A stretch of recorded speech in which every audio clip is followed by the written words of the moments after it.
올해도 어김없이 홈디포 로스에는 많은 세일을 하고 있습니다.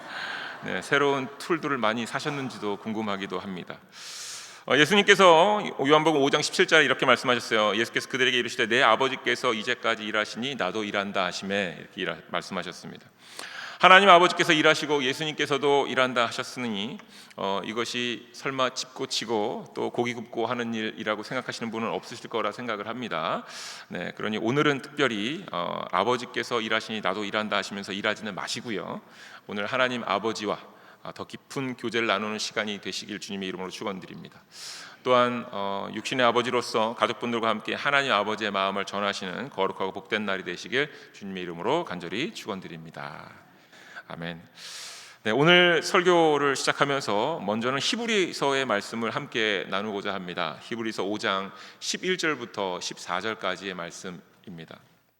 제가 여러분을 대신해서 함께 봉독해 드릴게요.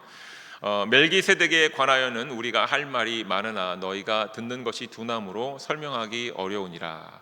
때가 오래되었으므로 너희가 마땅히 선생이 되었을 터인데 너희가 다시 하나님의 말씀의 초보에 대하여 누구에게서 가르침을 받아야 할 처지이니 단단한 음식을 못 먹고 젖이나 먹어야 할 자가 되었도다. 이는 젖을 먹는 자마다 어린아이니 의의 말씀을 경험하지 못한 자요 단단한 음식은 장성한 자의 것이니 그들은 지각을 사용함으로 연단을 받아 선악을 분별하는 자들이니라. 아멘. 히브리서 5장은요 예수님에 대한 이야기를 전하는 장입니다. 그래서 예수님에 대해서 막 이야기를 하다가 예수님에 대한 이해를 조금 더 높여주려고, 예수님을 조금 더 잘 이야기하려고 설명을 막 하고 있었어요. 그러다가 특별히 멜기세덱에 대한 이야기를 비유로 예수님에 대한 이야기를 보태서 대제사장의 어떤 의무와 대제사장의 모습을 설명하려고 하다가 갑자기 방향을 딱 틀어버립니다. 그 설명을 듣고 있는 이들의 영적인 상태에 대한 이야기를 갑자기 하기 시작합니다. 그것이 오늘 본문의 11절부터 제가 지금 읽어드렸던 그 11절부터의 내용입니다. 내용을 요약해 보면요, 설명을 듣고 이해하기 아직 믿음이 성장하지 못했다라는 이야기를 하는 겁니다. 히브리서의 대상은요 유대교 그리스도인들입니다. 그런데 이들은 로마의 압제를 당하고 있었고 또한 유대교인들의 핍박을 함께 받고 있었습니다. 그럼에도 불구하고 그들이 믿음은 가지고 있었어요. 믿음은 소유하고 있었습니다. 그런데 이 히브리서 기자는 이렇게 말을 하는 겁니다. 듣는 것이 둔하다, 이렇게 말합니다. 또한 때가 오래되었으므로 마땅히 예수님을 증거할 선생 정도가 되었어야 했는데 아직 초보자 같다, 이렇게 말합니다. 그리고 더욱이 단단한 음식을 먹지 못하는 어린아이처럼 하나님의 말씀을 경험하지도 못했다, 이렇게 이야기를 합니다. 자, 이와는 반대로 단단한 음식을 먹는 자들이란 연단을 받아서 선악을 분별하게 된 자들이라 라고 의미를 우리에게 정의해 줍니다. 아마도 히브리서의 대상을 들은 말씀을 몰라서 이러한 상황에 머문 것은 아닐 것이라 생각합니다. 그들이 맞이한 상황은 우리가 잘 알고 있다시피 로마의 압제 그리고 유대교인들의 핍박입니다. 다시 말하면 외적인 압제를 받고 또한 같은 민족 안에서 어려움을 당하고 있는, 양쪽으로 지금 안과 밖에서 고통을 당하고 있는 상황입니다. 분명히 그들이 맞이한 이러한 고통스러운 상황이 그들의 발목을 붙잡고 있었습니다. 압제와 핍박은 큰 장벽이 되어서 히브리서의 대상들로 하여금 현실이란 장벽을 넘어서지 못하고 그 자리에 머물게 했다라는 겁니다. 아픔과 고통 가운데 그들은 아픔과 고통을 붙들고 시름하고 고통스러워하고 있었습니다. 자, 충분히 상황적으로 보면 이해가 되는 상황입니다. 그런데 중요한 것은 이것이 그들에게 문제가 되었다라는 겁니다. 믿음에 대해서 기록한 믿음장이라고 불리는 히브리서 11장 바로 전에 10장 마지막 부분에 35절부터 39절에 그들이 어떤 문제가 있었는지를 정확하게 밝혀주고 있습니다. 제가 봉독해 드리겠습니다. 그러므로 너희 담대함을 버리지 말라. 이것이 큰 상을 얻게 하느니라. 너희에게 인내가 필요함은 너희가 하나님의 뜻을 행한 후에 약속하신 것을 받기 위함이라. 잠시 잠깐 후면 오시리가 오시리니 지체하지 아니하리라. 나의 의인은 믿음으로 말미암아 살리라. 또한 뒤로 물러가면 내 마음이 그를 기뻐하지 아니하리라 하셨느니라. 우리는 뒤로 물러가 멸망할 자가 아니요 오직 영혼을 구원함에 이르는 믿음을 가진 자니라. 아멘. 자, 핍박과 압제 가운데 있었습니다. 아픔과 고통 가운데 그들이 무엇을 내려놓았는가 하면 담대함을 내려놓았다라는 겁니다. 그래서 담대함을 내려놓지 말라 이렇게 얘기하는 겁니다. 그들이 외적으로 내적으로 받는 고통 가운데 자신의 삶의 어려움 때문에 결국 그들이 담대함을 내려놓게 됩니다. 예수님을 믿음으로 하나님 앞에 설 담대함을 얻었지요. 또한 세상을 향해서 담대함을 얻었습니다. 그런데 이러한 상황 속에서 앞으로 나가는 것이 정상인데 그들이 담대함을 내려놓게 됩니다. 그러자 인내함이 사라져버리고 결국 뒤로 물러가는 일이 발생하게 되었다라고 말하고 있습니다. 자, 믿는 자들은 담대함으로 뒤로 물러가 멸망하는 자들과는 다른 이들인데 그러지 못하고 있었다라고 정확하게 히브리서가 우리에게 보여줍니다. 예수님을 믿는 자들은 어떤 사람이라고요? 앞으로 나아가는 사람입니다. 믿는 자들은 하나님 말씀을 가지고 담대함을 가지고 앞으로 나아가는 사람들입니다. 그런데 그들의 삶의 때로 다양한 상황에서 여러 가지 어려움 가운데 핍박 가운데 고통 가운데 멈추어 서면 이내 뒤로 물러가는 자들처럼 되어진다라는 겁니다. 그리고 그 모습은 마치 성장했어야 했지만 성장하지 못한 아이의 모습과 같다라고 말합니다. 하나님의 말씀을 경험하지 못하고 제자리에 있는 것과 같다라는 겁니다. 사랑하는 교회 여러분, 하나님께서 우리에게 말씀을 주셨습니다. 또한 하나님께서 우리에게 예수님을 친히 보내주셨습니다. 그래서 우리로 하여금 구원받은 자녀로서 한 걸음 나아오라고 말씀하십니다. 동시에 믿는 자들은 제자리에만 있어도 뒤로 물러가는 모습이 될 것이다 말씀하십니다. 로마의 압제와 유독의 핍박이 참으로 큰 아픔과 고통이지만 이도 예수님을 믿는 담대함으로 한 걸음씩 나아갈 수 있다라고 말씀을 하시는 겁니다. 이때의 믿음은 단단한 음식을 먹는 어른처럼 말씀을 경험한 자로서 선과 악을 분별하는 자로 성장하여 가는 겁니다. 비록 어렵고 힘든 상황이지만 담대함을 얻고 믿음 가운데 한 걸음을 내어 뒤지면 말씀이 우리 안에서 역사하는 것을 통해 그는 선과 악을 분별하는 자로 성장하게 되는 겁니다. 여러분, 이 말씀을 믿으시길 주님의 이름으로 축원드립니다. 믿는 우리들에게는 담대함이 있습니다. 담대함. 세상은 알지 못하는 그런 담대함이 있습니다. 예수님을 통해 하나님 앞에 설 수 있는 담대함이 생기고요. 예수님을 통해 세상에서도 우리가 하나님의 자녀로서의 담대함이 생깁니다. 그렇기 때문에 어떤 상황도 우리의 발목을 붙잡을 수는 없습니다. 그런데 어떤 상황 가운데 처한 고통 가운데 우리가 그 자리에 스스로 머물러 있을 수는 있습니다. 이것이 문제가 된다라는 겁니다. 따라서 오늘 요한복음의 말씀으로 믿음의 장성한 분량에까지 한 걸음 더 자라나는 시간이 되기를 주님의 이름으로 간절히 축원해 드립니다. 이 말씀을 듣고 우리가 주께서 세우시는 성전이 되기 위해 한 걸음 나아가야 되는데 우리에게 주어진 상황 때문에 그 자리에 서 있다면 이것은 뒷걸음치는 모습이 될 수 있음을 하나님께서는 말씀하십니다. 요한복음의 말씀이 우리로 하나님 오시는 거룩한 전으로 아름다운 전으로 한 걸음 한 걸음씩 자라나게 하실 줄 믿습니다. 아멘. 자, 요한복음의 말씀 가지고 다시금 말씀을 시작합니다. 6장의 말씀, 우리가 잘 아는 오병이어의 사건 이야기인데요. 그 시작이 이렇게 됩니다. 1절과 2절 함께 보지요. 그 후에 예수께서 디베라의 갈릴리 바다 건너편으로 가시매 큰 무리가 따르니 이는 병자들에게 행하시는 표적을 보았음이러라. 아멘. 자, 어떤 일이 있은 후에 예수님께서 갈릴리 바다 건너편으로 가셨습니다. 이에 수많은 사람들이 예수님을 쫓아갑니다. 그리고 그 사람들이 왜 예수님을 쫓았는지는 요한복음 6장 2절에 잘 기록되어져 있습니다. 2절에 이렇게 기록되어 있지요. 병자들에게 행하시는 표적을 보았음이러라입니다. 자, 예수님께서 병자들에게 행하시는 표적을 본 사람들이 예수님을 열심으로 쫓아갑니다. 어떤 병자들이 어떻게 고침을 받았는지 우리는 정확하게 알지 못하지만 1절 말씀을 보면 추측이 가능합니다. 요한복음 6장 1절에 그 후에 이렇게 기록되어 있으니까요. 요한복음 6장 이전의 내용들에 일어난 표적들을 지칭하는 것이라고 충분히 이해가 되지요. 잠깐 그래서 앞의 내용을 살펴보면 이렇습니다. 우리가 알고 있는 요한복음 5장에는 38년 된 병자 이야기가 기록되어져 있습니다. 그가 일어나 걷게 됩니다. 요한복음 4장의 후반부에 갔더니요, 왕의 신하의 아들이 병들었으나 예수님께서 먼 거리에서 그가 살아나리라 나으리라 하니까 그가 정말로 먼 거리에서 이렇게 선포된 말씀만 듣고도 그 아들이 살아나는 놀라운 표적이 일어났습니다. 자, 이 외에도 예수님께서 성전을 청소하시던 사건, 그리고 수가성 여인과의 대화가 우리가 알고 있는 여러 내용들입니다. 더욱이 요한복음 5장에서 병자를 고치시면서 예수님께서는 병에 대해서 그리고 또한 병자에 대해서 많은 말씀을 하지 않으셨다라는 것을 우리는 너무나도 잘 알고 있습니다. 하지만 예수님께서 38년 된 병자를 고치시면서 두 가지를 우리에게 가르쳐 주셨습니다. 그 병자뿐만 아니라 제자들 그리고 우리들에게도 이 병자를 고치시면서 두 가지를 정확하게 가르치셨습니다. 첫 번째는 병자의 마음에 하나님을 찾는 간절함이 사라졌다라는 것을 지적해 주셨습니다. 몸이 아픈 것에 사로잡혀서 특별히 자신의 주변의 사람들이 자신을 돕지 않는 그 상황이 계속 본인 마음 가운데 어려움이 되어서 거기에 사로잡혀서 사람들을 원망하는 눈으로, 원망하는 마음으로 본인을 다 채웠다는 겁니다. 그 베데스다 연못에 올 때는 분명히 그곳에 하나님의 임재가 있을 것이다, 하나님 만나게 될 것이라는 소망으로 왔는데 그곳에서 본인은 여전히 병이 치유받지 못하고 또한 주변 사람들이 자신을 전혀 신경 쓰지 않는 것을 보면서 하나님을 찾겠다, 구하겠다라는 그 마음은 사라지고 이제 그 마음 안에는 원망과 저주 그리고 나만 버림받았다라는 그 절망감으로 가득 채워져 있었다는 거예요. 다시 말하면 사람들의 마음에 하나님을 구하고 찾는 모습이 사라질 수 있다라는 것을 지적하시는 겁니다.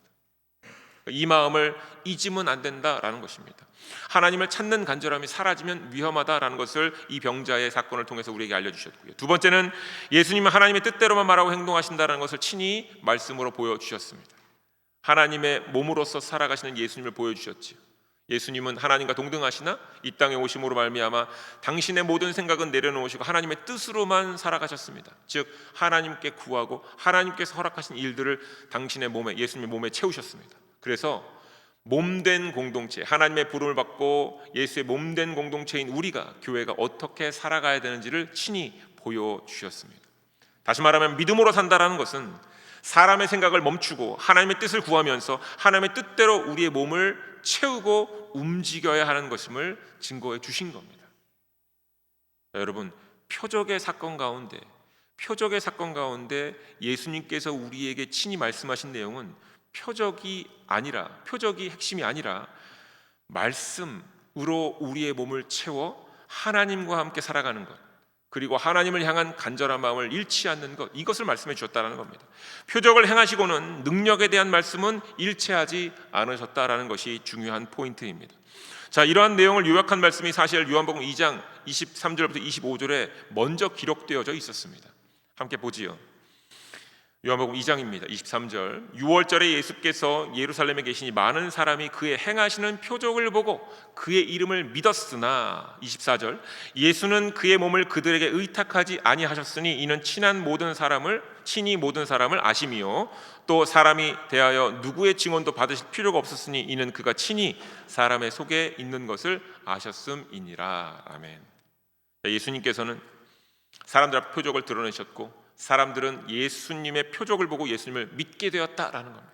그런데 예수님께서는 표적을 통해서 내가 누구인지를 증명하려고 표적을 드러내는 것이 아님을 명확하게 보이시는 겁니다. 그의 몸을 그들에게 의탁하지 않으셨다라는 얘기는, 자, 내가 하는 행동을 보고 내가 하는 놀라운 이적을 보고 내가 누구인지를 믿어, 이 얘기를 하려고 오신 것이 아니다라는 겁니다. 요약하자면 놀라운 표적은 사람들의 관심을 끌고요, 사람들에게는 능력처럼 보여지는 증거인 것이 사실이지만 이러한 표적만으로는 예수님께서 이 땅에 오신 이유를 알 수 없다라는 것을 친히 우리에게 보여주시는 겁니다. 표적을 바라고 표적을 소망하는 마음을 넘어서는 것이 믿음의 영역임을 우리에게 알게 하십니다. 자, 우리가 이렇게 고백하지. 하나님, 내 기도의 제목은 이렇습니다. 나는 이것이 필요합니다. 그런데 내가 원하는 되지 않을지라도, 내가 원하고 바라는 대로 되지 않을지라도 그럼에도 불구하고 나는 믿음으로 살겠습니다. 이것이 믿음의 영역입니다. 내가 원하고 바라는 것 이것입니다, 저것입니다 하는 것은 표적의 영역입니다. 그런데 이 표적의 영역에서 그럼에도 불구하고 내가 원하고 바라는 대로 되지 않을지라도 내가 믿음으로 살겠습니다 하는 것이 믿음의 영역입니다. 예수님께서는 표적을 보여주신 이유가 이 표적의 영역을 넘어서서 믿음의 영역으로 들어오라, 이 말씀을 하시는 겁니다.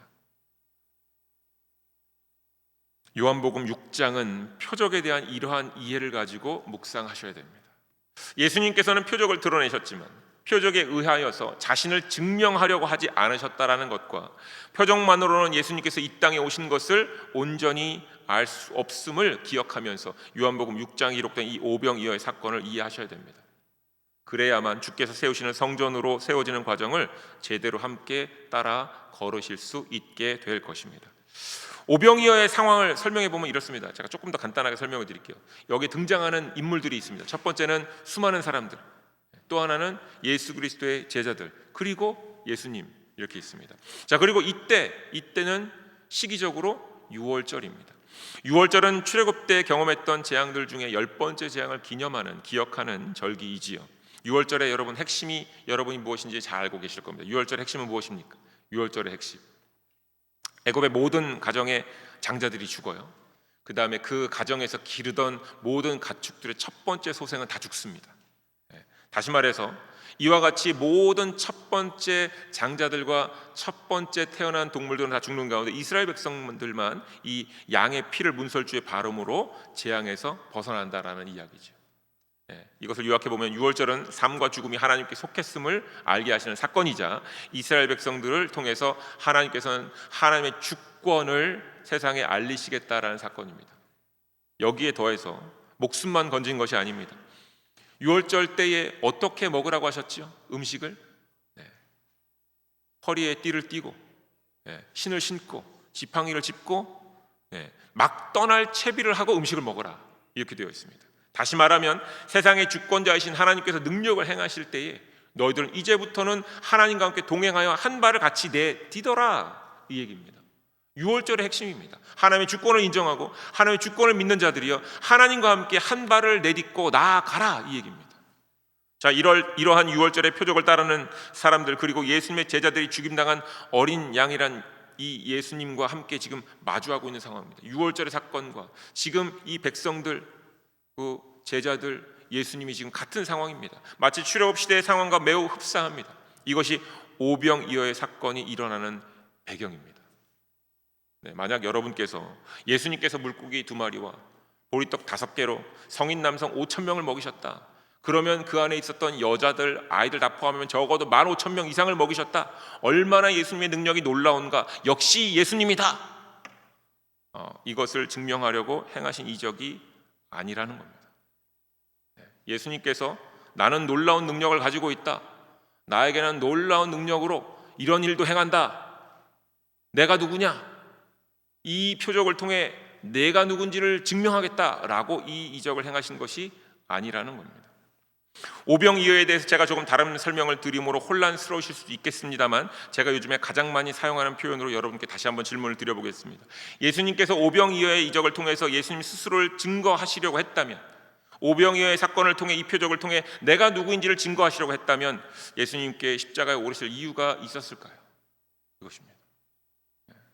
십자가에서 예수님께서 증명하신 것이 이 표적과 어떤 의미가 있습니까? 십자가에 돌아가신 예수님과 우리는 매 순간 모든 말씀들을 살펴보면서 연관지어 보아야 합니다. 십자가에 오르셔서 하나님의 뜻을 다 이루신 예수님과 다른 모든 표적들이 어떤 연관이 있는지 살펴보아야 합니다. 더 단순하고 분명하게 이미 벌써 오늘의 본문 말씀 가운데 6절과 7절의 말씀을 보면 오병이어의 사건의 핵심, 어떤 의미가 있는지를 알 수 있습니다. 바로 빌립을 시험하는 과정 속에서 오병이어의 사건이 드러나게 됩니다. 또한 마태복음 14장의 말씀을 보면요, 무리를 보시면서 불쌍히 여기셨다라는 것을 알 수 있습니다.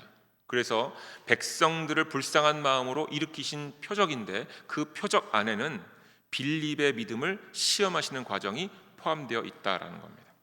자, 오병이어의 사건을 통해서 예수님께서 이적을 드러내신 것은 맞습니다. 그런데 오병이어의 사건이 일어나는 과정 속에서 예수님이 진짜로 바라고 원하셨던 것은 믿음의 시험입니다. 믿음의 영역으로 들어온 이들이 얼마나 있는지를 시험하시는 겁니다. 제자 빌립을 시험하신 것입니다. 아마도 모든 사람들이 얼마나 제자가 되었는지를 중간평가하고 싶으셨던 것 같습니다. 다시 한번 요한복음 5장에 38년 된 병자를 고치시면서 예수님께서 병자에게 이렇게 말씀하셨습니다. 병자를 고치시고 난 뒤에 말씀하신 거예요. 5장 14절인데 내가 나았으므로 더 심한 것이 생기지 않게 다시는 죄를 범하지 말라, 이렇게 말씀하십니다. 예수님의 말씀은요, 하나님의 임재를 쫓아 하나님을 찾고 구하는 가운데 베데스다 연못에 온 병자가 시간이 지나면서 자신의 형편, 나만 억울해요, 나만 버려졌어요, 이런 자기 연민에 빠져 있는 것을 지적하신다. 하나님의 임재와 하나님을 찾는 것을 잊어버리고 자신의 처지에만 매몰되어서 이 처지를 본인 스스로 붙잡고 아무것도 하지 않고 한 걸음도 나아가지 않고 있는 일을 지적하시는 겁니다. 그리고 이것이 그에게 죄가 되었다 이렇게 말씀하십니다. 무엇이 죄라고 말씀하십니까? 믿음을 얻었어요. 하나님의 임재를 알았습니다. 그럼에도 불구하고 하나님과 동행하는 삶으로 나오지 못하고 자신의 억울함에 빠져서 움직이지 않고 있는 것이 더 큰 죄가 될 수 있다라는 것을 말씀하시는 겁니다. 여러분 한번 상상해 보셨으면 좋겠습니다. 38년 된 병자가 걷기 시작합니다. 여러분이 38년 동안 못 걷다가 걷기 시작했다고 생각해 보세요. 여러분이라고 생각해 보시죠. 그가 걷기만 하겠습니까? 안 뛸까요? 네, 뛰겠죠. 네, 그는 아마 자신의 다리의 능력을 한번 테스트해 보고 싶을 겁니다. 뛰기 시작할 겁니다.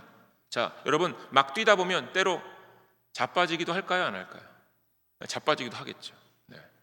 자, 걷지 못했을 때에 경험하지 못했던 사고들을 경험하게 될 거예요. 한 자리에 계속 앉아 있으면 그 자리에서만 아파하고 본인이 일어나지 못하는 것만 안타까워하겠지만 그가 정말로 일어나게 됐다면 이제부터는 본인이 가보지 못한 곳을 이곳저곳 가면서 여기 부딪히고 저기 부딪히고 예전에 경험하지 못했던 다른 여러 가지 사건 사고를 경험하게 될 것입니다. 그러다 보면 분명히 다른 상황에서 하나님을 찾게 될 것입니다.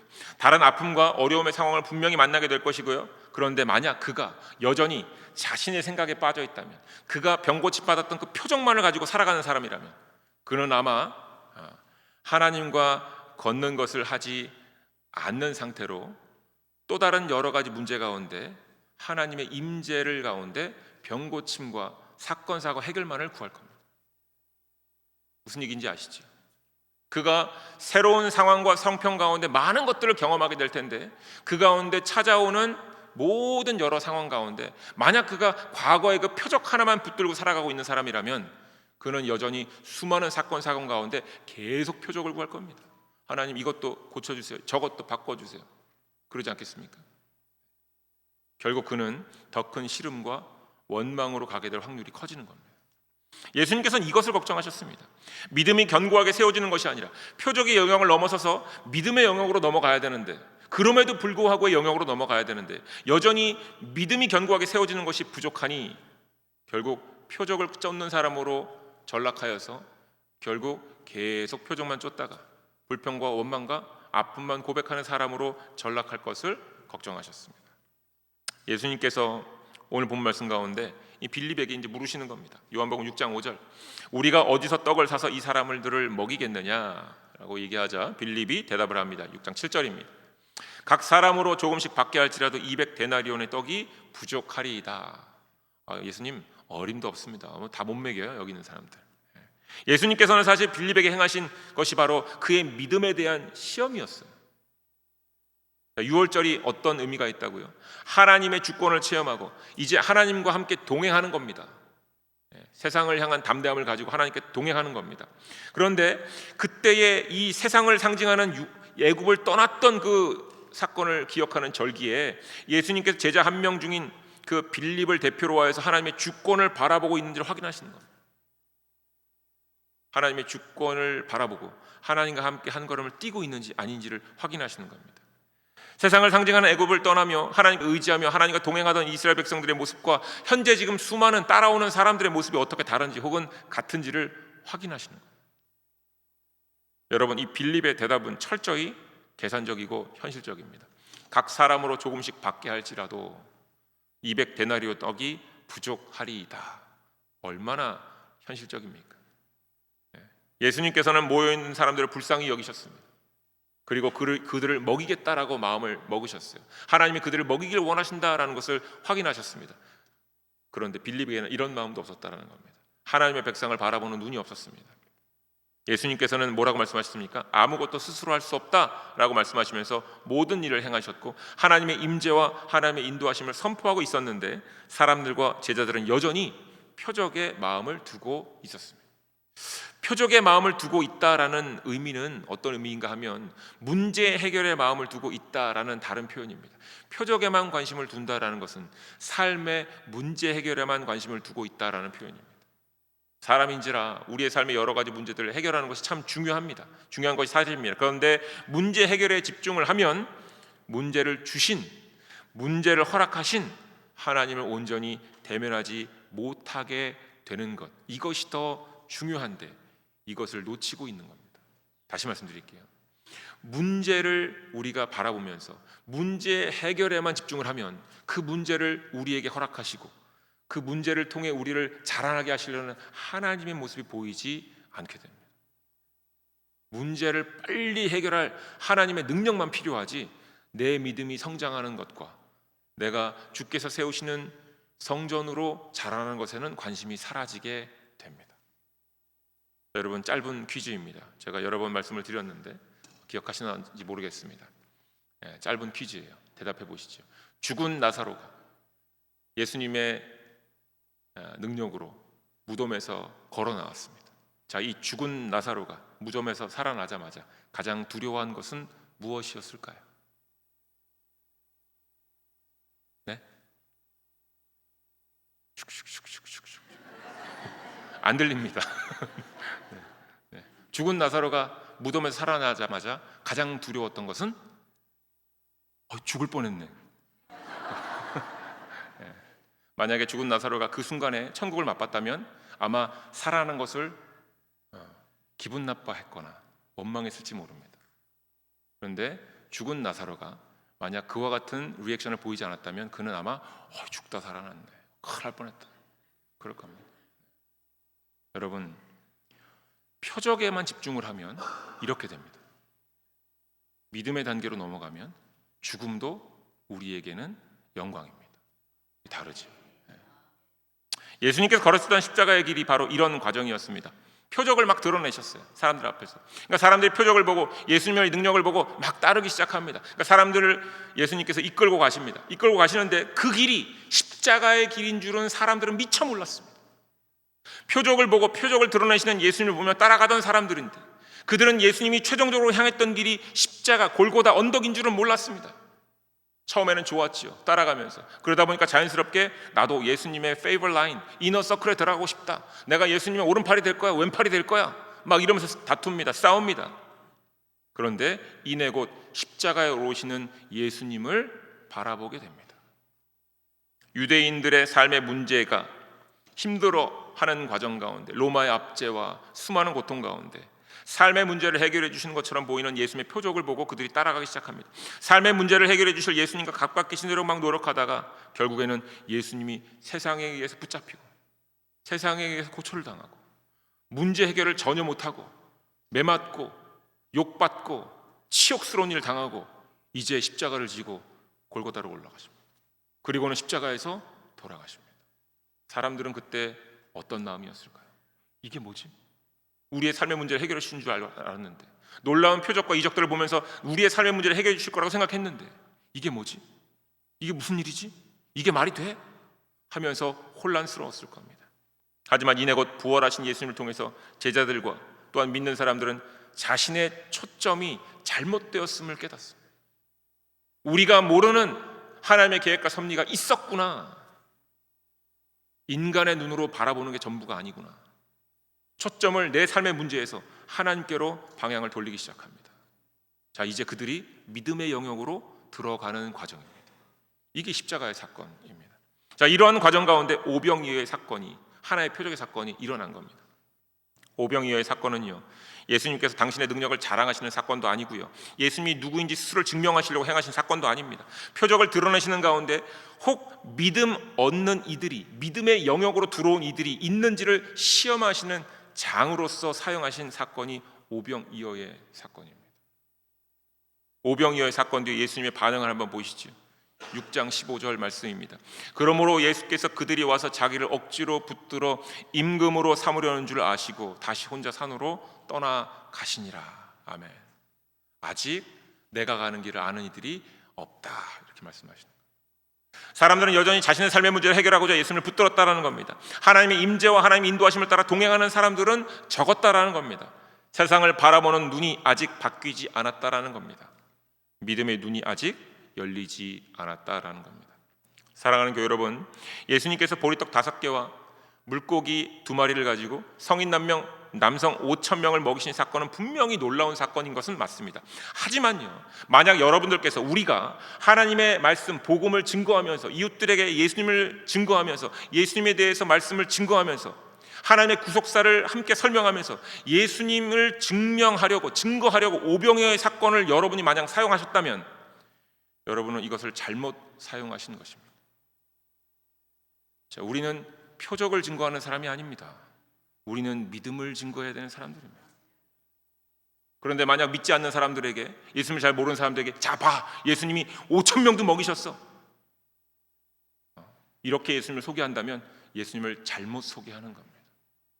이 사건은 표적을 드러내려고 하신 사건이 아니라 믿음을 확인하려고 하시는 사건입니다. 오병이어의 사건은 제자들에게 믿음이 생겼는지, 사람들에게 믿음이 생겼는지를 시험하신 사건입니다.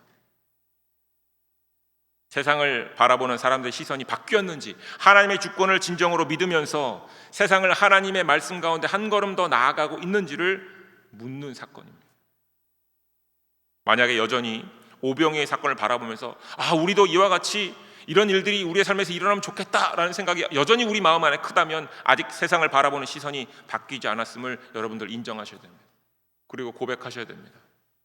내 믿음이 아직 어린아이 같다고.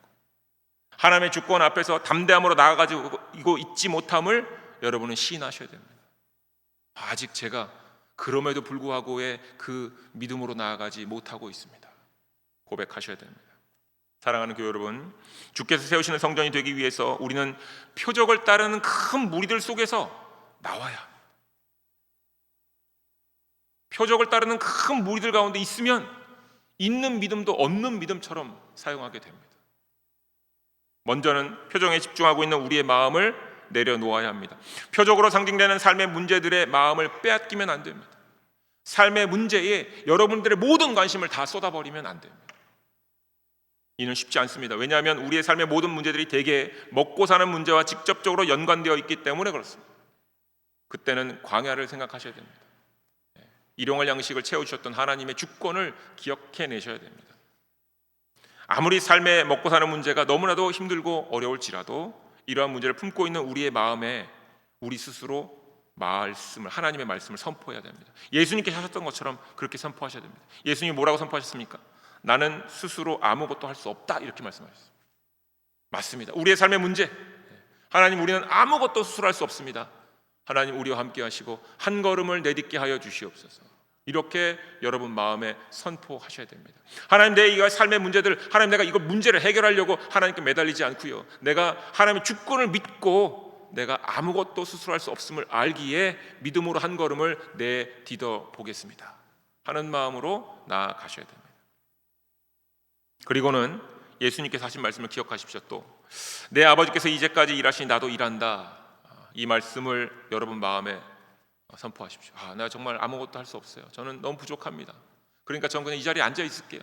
그냥 저는 잘 모르겠어요. 하나님, 저는 아무것도 모르니까 하나님 다 알아서 해주시고 저는 여기 앉아 있을게요. 이것도 믿음 있는 것처럼 보이지만 믿음 있는 모습은 아닌 것 같습니다. 왜냐하면 아까 히브리서에서 말씀했던 것처럼 이렇게 가만히 그 자리에 머물러 있으면 뒤처지게 됩니다. 담대함을 얻었다면 아버지께서 일하시니 나도 내 몸과 마음을 일으켜 한 걸음을 나아가겠습니다, 이 믿음으로 나아가셔야 됩니다. 이것을 행하지 않으면 히브리서 5장의 말씀에 기록된 것처럼 뒷걸음지는 치는 모습으로 살아가게 됩니다. 결국 믿음은 성장하지 않고 어린아이의 상태에 머물러서 단단한 음식을 먹지 못하는 이가 될 것이고요, 결국 말씀을 경험하지 못하는 사람이 될 것입니다. 여러분, 우리가 어떤 상황에서도 주신 말씀을 가지고 하나님이 아버지시고 창조주시고 우리의 주권자이심을 믿고 하나님, 내가 한 걸음 더 나아가겠습니다, 말씀으로 내 몸과 마음을 다스려 한 걸음 나아가겠습니다 하면 이제부터는 말씀이 우리 몸에서 작용하기 시작하는 겁니다. 말씀이 체험되기 시작하는 겁니다. 그런데 이것 하지 않고 저는 아무것도 모르겠으니 가만히 있겠습니다, 저는 안 나갈래요, 여기 머물래요 하면 말씀은 알고는 있으나 체험하지 못합니다. 하나님을 귀로 들었으나 눈으로 보지 못했다 고백했던 욥처럼 되고 마는 것입니다. 사랑하는 교회 여러분, 우리의 일상의 일들이 매 순간 우리에게 사실 묻습니다. 우리의 삶의 형편들, 상황들, 어려움과 아픔들이 사실 매 순간 우리에게 묻는 겁니다. 바로 오늘 예수님께서 우리에게 물으셨던 것처럼 동일한 질문을 우리에게 묻는 겁니다. 우리가 어디서 떡을 사서 이 사람들을 먹이겠느냐 하는 질문입니다. 자, 너희들이 무슨 능력이 있어서 이 일들을 해결하겠느냐? 너에게 이 문제를 해결할 번뜩이는 지혜가 있느냐? 묘책이 있느냐? 어떻게 해결할 것이냐? 경험이 있느냐? 이렇게 물어보시는 겁니다. 그런데 예수님의 질문은 믿음이 있느냐는 질문이지요.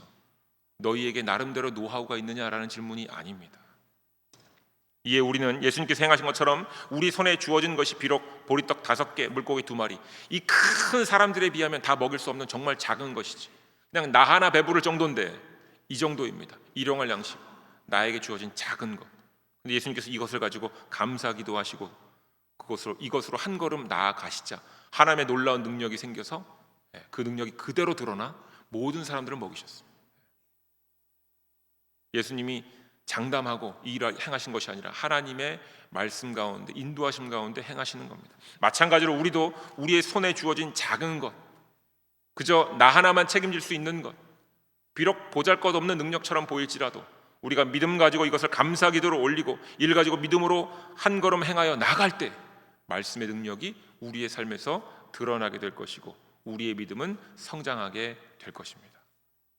믿음의 성장은요, 믿는 말씀 하나 가지고 한 걸음 나아갈 때 우리에게 드러납니다. 이것을 잊지 마시길 주님의 이름으로 축원드립니다. 이것이 오늘 오병이어 사건을 우리에게 다시금 묵상하게 하신 하나님의 뜻입니다. 오늘의 말씀으로 우리의 시선이 어디에 머물고 있는지를 확인하시는 하루가 되시길 주님의 이름으로 축원드립니다. 표적에 우리의 시선을 두고 표적을 따르는 무리에 속할 것인지, 아니면 예수님께서 행하신 것처럼 주어진 것에 감사함으로 하나님께 기도드리며 최선을 다해서 하나님께 의지하며 한 걸음을 내딛으며 나아갈 것인지 여러분 결정하십시오. 다른 사람이 결정해 주지 못합니다. 다른 사람이 여러분 대신에 한 걸음 나아가지도 못합니다. 믿음으로 여러분이 한 걸음을 나아가셔야 됩니다. 마태복음 66장 33절의 말씀으로 오늘 설교의 말씀을 마치려고 합니다. 그런즉 너희는 먼저 그의 나라와 그의 의를 구하라. 그리하면 이 모든 것을 너희에게 더하시리라. 아멘. 그의 나라와 그의 의를 구하라는 것은 막연히 추상적이고 굉장히 어려운 일 아닙니다. 나라를 위해서 헌신하라 이런 얘기 아닙니다. 그의 나라와 그의 의를 구하는 것은 바로 믿음을 얻었다면, 이제 담대함을 얻었다면 어떠한 상황과 형편 가운데서도 우리에게 주어진 것이 하나님께서 허락하신 것임을 받아들여서 우리 현재 손에 주어진 것을 감사함으로 받아 나아가라는 겁니다. 그의 나라와 그의 의를 구하기 위해 우리가 해야 될 것은 말씀 가지고 한 걸음을 나아가는 것입니다. 믿음으로 나아가는 것을 의미합니다. 이때에 이 모든 것, 우리의 상황과 형편들은 하나님께서 행하신다라고 선포합니다. 하나님을 의지함으로 모든 상황 속에서도 하나님의 뜻을 찾고 구하시며 믿음으로 나아가실 때 모든 것이 채워지는 하나님의 놀라운 섭리를 경험하시길 주님의 이름으로 축원드립니다. 그리고 이 과정을 통해서 모두가 다 주께서 세우시는 거룩한 전으로 세워지시길 주님의 이름으로 간절히 축원드립니다. 기도하겠습니다. 하나님, 말씀을 통하여 우리 안에 빌립과 같은 마음이 있는지 살피게 하여 주시니 감사를 드립니다. 많은 사람들은 예수님의 표적을 따랐습니다. 하지만 예수님께서는 믿음의 자리로 나오는 이들을 찾고 계셨습니다.